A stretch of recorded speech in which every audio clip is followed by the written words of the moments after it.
నమస్కారం. దండుపేలం బ్యాచ్ ఒక ఇంటిని మాత్రమే దోచుకునేది.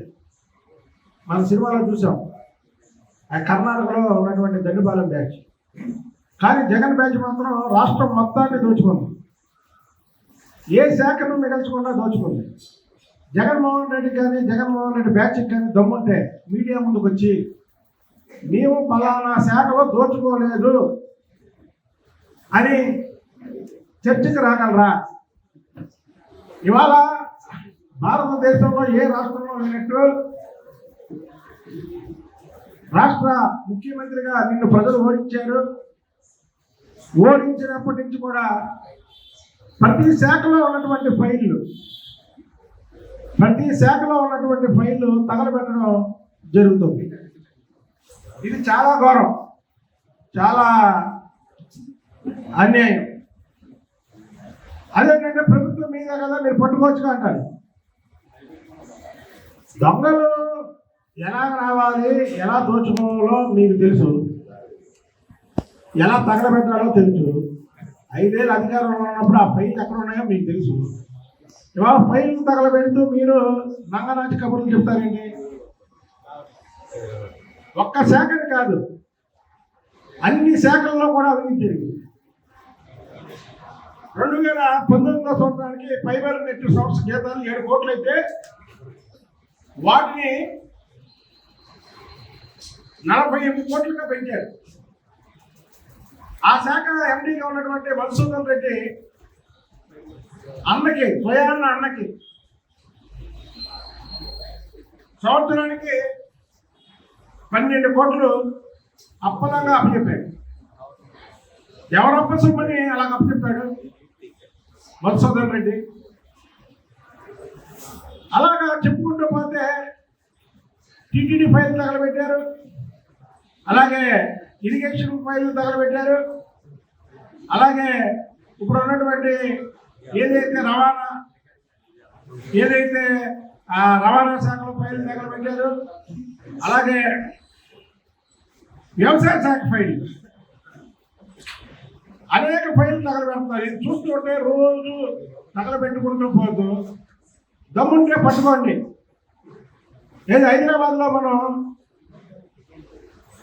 నిక్కర బ్యాచ్, బనీళ్ళ బ్యాచ్ అని వాళ్ళు ఒక సవాల్ ఇస్తుంటారు. మేము దొంగతనాలు చేస్తుంటాం, దమ్ముంటే పట్టుకోండి. ఇవాళ ఫైళ్ళు తగలబెడుతూ దమ్ముంటే పట్టుకోండి అని ఛాలెంజ్కి వచ్చే పరిస్థితి వైసీపీ నాయకులు వచ్చారు. నేను అంటాడు, కోడిగుడ్లకి ఏకలు లెక్క పెట్టే మంత్రి మా హయాంలోనే మేము పెట్టుబడులు తీసుకొచ్చి ఇప్పుడు ఈ ఓపెనింగ్ జరుగుతున్నాయి అంటాడు. ఒకవేళ అదే నిజమైతే మీ హయాంలో పరిశ్రమలు పెట్టడానికి జగన్మోహన్ రెడ్డిని చూసి భయపడ్డారు కాబట్టి ప్రతి ఒక్కరు ఇవాళ చంద్రబాబు నాయుడు గారి హయాంలో పెట్టుబడులు పెట్టడానికి వస్తున్నారు. మీ హయాంలో ఒక్క పరిశ్రమ ఇక్కడ కట్టి చూపించారా? అందులో ఉద్యోగ అవకాశాలు ఇచ్చారా? ఏ అవకాశాలు ఇలా రాకుండా రాష్ట్రాన్ని అధోగతి పాలు చేసింది జగన్ బ్యాచ్ కాదా? అసలు ఈ జగన్ బ్యాచ్ గురించి చెప్పాలంటే మనం మొన్న చూసాం. జ్యోతి రమేష్ కొడుకు అగ్రిగోల్డ్ వ్యవస్థ అటాచ్మెంట్ లో ఉన్నాయి. దొంగ సర్వే నెంబర్లతో రిజిస్ట్రేషన్ చేసి అమ్ముకున్నటువంటి వైనం. అలాగే ఆడుదాం ఆంధ్ర రోజు నీకు చెప్పే రోజా ఆడుదాం ఆంధ్రలో 100 కోట్ల పైగా అవినీతి. ఏంటి, ఏ శాఖలో జరగలేదు చెప్పండి అవినీతి? అలానా శాఖలో జరగలేదని చెప్పండి. మనిషికి డబ్బు ఎంత కావాలి? తినడానికి, ఉండడానికి, కొద్దిగా పోనీ లగ్నంగా పంపడానికి ఏదో కొద్దిగా గొప్ప కావాలి. ఈ భారతదేశంలో పేద కుటుంబాలే ఎక్కువ. అందులో అన్నపూర్ణ లాంటి ఆంధ్రప్రదేశ్లో ఈ జగన్మోహన్ రెడ్డి వచ్చాక అందరూ పేదవారైపోయారు. అయినా సరే వీళ్ళకి ఆశ చాలదు. వైసీపీ పాలనలో జరగని అక్రమం అరాచకం అనేది ఎక్కడైనా చూపించగలరా? ఇటు అమరావతి రైతుల కష్టాన్ని కానీ, అటు పోలవరం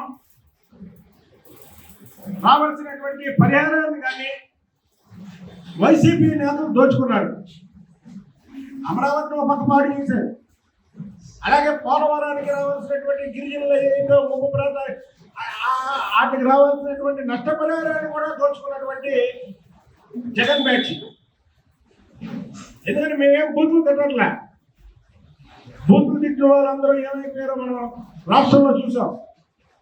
కాబట్టి బూతులు తిట్టకుండానే జగన్ బ్యాచ్ అని చెప్తున్నాం మేము. Dandapalem batch, Kotayya Jagan batch. అలాగే రైతులకు రావాల్సినటువంటి పరిహారాన్ని వైసీపీ నాయకులు అసలైన రైతులకి అన్యాయం జరిగిందా లేదా? నకిలీ పట్టాలు సృష్టించి ఈ జగన్ బ్యాచ్ కోట్లాది రూపాయల పరిహారాన్ని జేబులో వేసుకున్నారా లేదా? ఇద్దరు ముగ్గురు మీడియా ముందుకు వస్తున్నారు కదా, నేను అడిగిన ప్రశ్నలకి మీరు సమాధానం చెప్పండి. గేదె చేలు మేస్తే దూడ గట్టున మేయదా అన్నట్టు జగన్ బ్యాచ్ అంటే జగన్మోహన్ రెడ్డి పెద్ద పెద్ద దోపిడీలు చేస్తుంటే అతను అధికారం అప్పచెప్పినటువంటి మంత్రులు కానీ, ఎమ్మెల్యేలు కానీ మా నాయకుడు ఎక్కడున్నాడు, మేము తింటే తప్పేంటి అనుకునే సామెతగా మొత్తం కూడా దోచుకున్నారు ఈ రాష్ట్రాన్ని.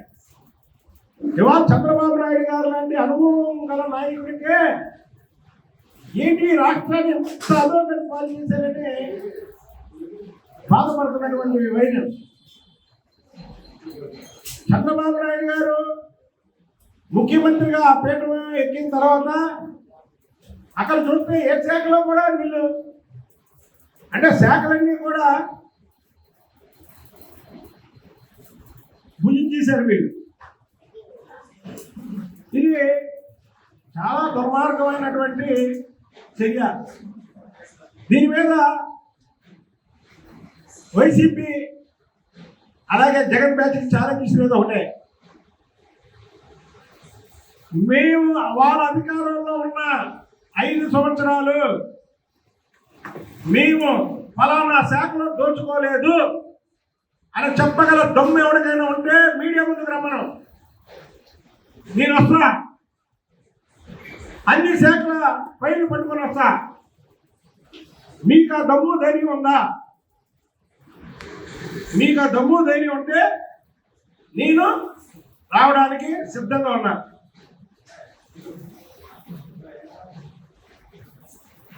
అసలు ఫైళ్ళు దహనం చేయడం అనేది మనం ఎక్కడా చూడలేదండి. ఇది జగన్మోహన్ రెడ్డి ఆర్ట్. ఇది కొత్త కోణం తీసుకొచ్చాడు. ఇది అసలు ఏంటి ఇది అనేది ప్రతి ఒక్కరికి తెలియని పరిస్థితి అయిపోయింది. ఏంటి ఫైల్ ఏంటి, దక్కవేంటి, ఫైల్ ఏంటి, దక్కవేంటి, ఈ శాఖ లేదు, ఆ శాఖ లేదు. ఇది జగన్మోహన్ రెడ్డి ఆర్ట్. ఇది ఎవరికి అర్థం కానటువంటి ఆర్ట్. మదనపల్లిలో సబ్ కలెక్టర్ కార్యాలయంలో దహనం చేశారు. సిఐడి విభాగంలో ఫైల్ దగ్ధం చేశారు. పోలవరం ఫైళ్ళు తాజాగా, అలాగే టీటీడీలో ఫైళ్ళు. అది ఫైల్ దగ్ధం ఏంటంటే ప్రజలకు అర్థం కాని విషయం. ప్రజలకు చెప్పేది ఏంటంటే ఫైల్ ఎందుకు దగ్ధం చేశారంటే వీరు విపరీతమైనటువంటి కరప్షన్ చేశారు ప్రతి శాఖలో. చేసి ఆ ఫైల్కు సంబంధించినటువంటి ఈరోజు మేము కొత్తగా వచ్చినటువంటి ప్రభుత్వం కానీ, ప్రభుత్వంలో ఉన్నటువంటి అధికారులు కానీ ఆ ఫైల్ తెస్తే ఇలా దొంగతనం మొత్తం కూడా బయటపడింది. అయితే ఏంటంటే ఆ దొంగతనం బయటపడి ఎక్కడ అరెస్టుగా వెళ్తామని ఫైల్ దగ్ధం చేస్తున్నామంటే మా ప్రజలు మీరు తెలుసుకోవాల్సిన విషయం ఏంటంటే వీళ్ళ బండారం బయటపడతాదనే ఒక దీంతో ఫైళ్ళు దగ్ధం చేస్తున్నారు.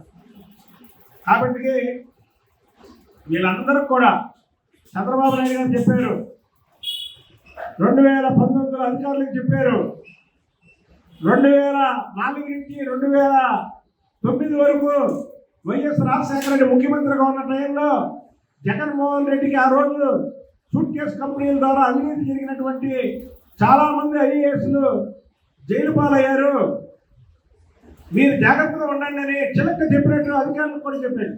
విన్నారా? మంచి మాటలు చెవులు పడవు. చేసేవాళ్ళేమో జగన్మోహన్ రెడ్డి అధికారంలో ఉన్నటువంటి అధికారులు, చేయించేవాడేమో జగన్మోహన్ రెడ్డి బ్యాచ్. ఇవాళ ఏమైంది? ఒక్కొక్క అధికారి సస్పెండ్ అవుతున్నాడు,